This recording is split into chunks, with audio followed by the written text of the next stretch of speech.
Bienvenue dans cette nouvelle édition du QG News. Voici les titres de l'actualité. Les 3 et 4 septembre 2018, les pays africains et la Chine vont se retrouver dans le cadre du Forum sur la coopération sino-africaine. La Chine se positionne comme le premier partenaire économique du continent africain. Au Sénégal, les établissements universitaires du privé pourraient ne pas recevoir les étudiants pris en charge par l'État à la rentrée académique 2018-2019. La cause, l'État du Sénégal a une dette de 16 milliards de francs CFA auprès de ces établissements. Et puis au Rwanda, le gouvernement compte former 5000 jeunes ambassadeurs du numérique pour arriver à son objectif de créer des villages intelligents. Ils offriront à leur tour une formation à 5 millions de rondelles d'ici la fin de l'année 2020. Le Parti démocratique de Côte d'Ivoire demande un report des élections locales prévues le 13 octobre 2018. Le 29 août, le parti a appelé le gouvernement à modifier la date des prochaines élections régionales et municipales. Cette demande se base sur la déclaration du 6 août du président Alassane Ouattara. Dans cette déclaration, il ordonnait l'amnistie pour 800 prisonniers et indiquait une prochaine réforme de la commission électorale indépendante. Pour l'instant, la commission poursuit ses travaux pour la tenue des élections maintenues à la date du 13 octobre 2018. La Chine est le premier partenaire économique du continent africain. Cette coopération sino-africaine fera l'objet d'un forum les 3 et 4 septembre prochains. Le but de ce forum, évaluer le niveau et la qualité des partenariats. Les précisions de Corinne Kamsel.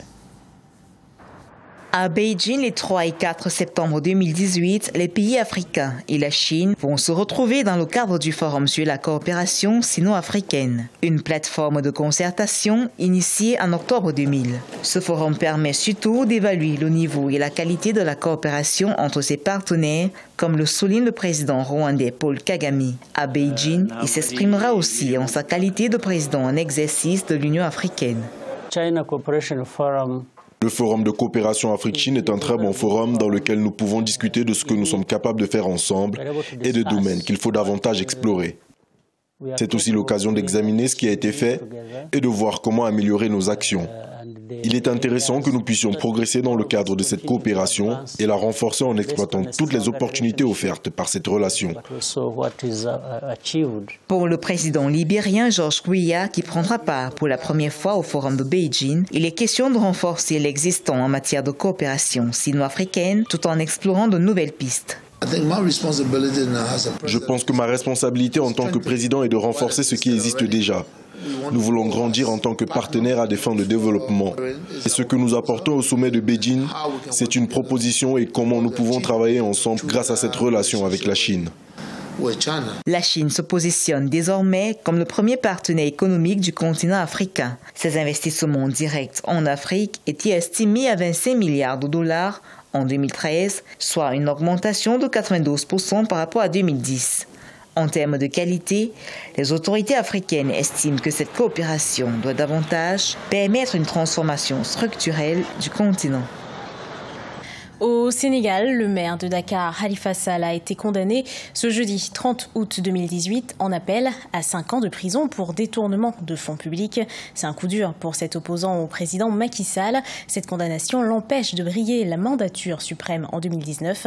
Pour rappel, Khalifa Sall, en détention depuis mars 2017, avait été condamné en première instance pour escroquerie portant sur des fonds publics et faux en écriture pour le détournement d'environ 2,5 millions d'euros prélevés entre 2011 et 2015 sur les caisses de la ville de Dakar. Une rentrée mouvementée pour certains bacheliers au Sénégal. L'État du Sénégal a une dette de 16 milliards de francs CFA auprès des établissements universitaires du privé. Au total, 20 000 bacheliers sont scolarisés dans ces établissements. Les explications d'Eladji Ndiaye. Au Sénégal, les établissements universitaires du privé pourraient ne pas recevoir les étudiants pris en charge par l'État à la rentrée académique 2018-2019. Pour cause, l'État du Sénégal doit à ces établissements privés une dette estimée à environ 16 milliards de francs CFA. Nous sommes partenaires de l'État et que nous sommes disponibles pour travailler avec l'État tant que nous le pouvons. Mais avec ce retard accentué du paiement de la dette, nos écoles sont dans des difficultés pour pouvoir accueillir de nouveaux bacheliers et le nombre est de plus en plus croissant. L'État du Sénégal est conscient du problème et espère le résoudre dans les plus brefs délais. Pour cette rentrée 2018-2019, ce sont au total plus de 55 000 bacheliers, dont 20 000 iront dans les universités privées. Et au moment où je vous parle, il y a 85 établissements, soit donc 631 filières, BTS et licences, qui souhaitent en tout cas accueillir les bacheliers 2018 dans la plateforme Campus N. Et le chef de l'État donc est conscient quand même de la situation, son gouvernement aussi. Les bacheliers de 2017 peuvent continuer leurs études du moins jusqu'au mois d'octobre 2018 selon la conférence des établissements privés de l'enseignement supérieur. Ils ne seront pas sous la menace d'une expulsion comme ce fut le cas quelques mois plus tôt. Arrivée de villages intelligents au pays des 1000 collines, le numérique favorise l'amélioration des conditions de vie, surtout dans les milieux ruraux. L'initiative des villages intelligents au Rwanda vise à apporter des solutions technologiques afin d'améliorer le quotidien des villageois et d'accroître les opportunités d'emploi. Découverte dans ce sujet de Fraterne d'Akaïsanga. Il y a une année, les habitants du village de Tumba, dans le district de Rulindo, au nord du Rwanda, n'avaient pas accès à l'électricité. Aujourd'hui, ils exercent leurs activités jusqu'à la nuit grâce à l'éclairage public solaire installé dans le cadre de l'initiative Smart Village. C'est également l'énergie solaire qui fait marcher le kiosque numérique installé au centre de ce village de 21 000 habitants. Dans ce kiosque intelligent, nous offrons aux habitants tous les services gouvernementaux car actuellement, presque tout se fait en ligne. Nous accueillons aussi les gens qui viennent tout simplement se connecter à Internet comme des étudiants. Et enfin, nous offrons des formations numériques aux habitants jusqu'à comment manipuler un téléphone portable.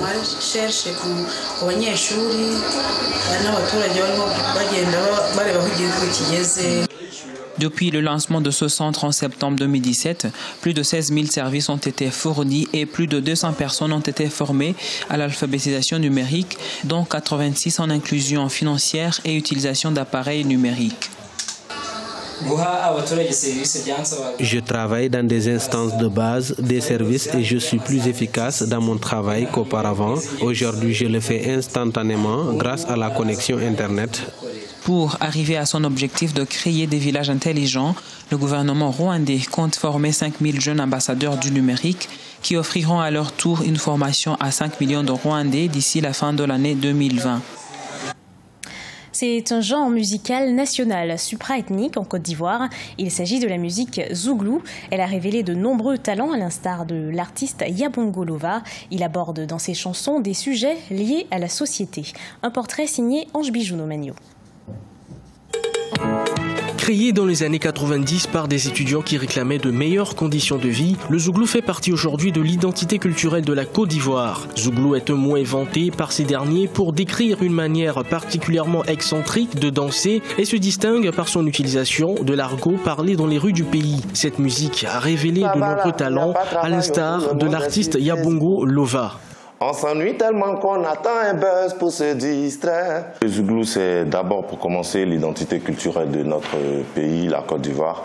Et c'est une musique à travers laquelle on peut dire tout ce qu'on ressent, parce que le zouglou au début, ça a commencé dans les universités, c'était une musique de revendication. Donc nous aussi, en tant que jeunes Ivoiriens, on avait besoin de dire des choses, de raconter plein de choses dans nos différentes chansons. Donc moi j'ai opté pour le zouglou, ça me permet de relater les faits de société, de dire ce qu'on ressent, de dire haut ce que les gens disent bas, et puis c'est ça notre combat. Comparativement à d'autres genres musicaux, le zouglou est considéré comme un style moderne qui n'a rien perdu de sa popularité. Il illustre surtout la capacité d'innovation de ces artistes qui, pour la plupart, séduisent les mélomanes dans les espaces publics. Habituellement, c'est un zouglou qu'on écoute, c'est pas un zouglou vraiment dansant. Donc nous, on a essayé de ramener un peu de danse, de donner un peu de sonorité dansante à cette musique-là. La popularité de la musique zouglou provient en partie de sa position de genre musical national supra-ethnique. Ce journal a été préparé par l'ensemble de la rédaction. Merci de l'avoir suivi. Retrouvez dans un instant une nouvelle édition de l'actualité sur Africa 24.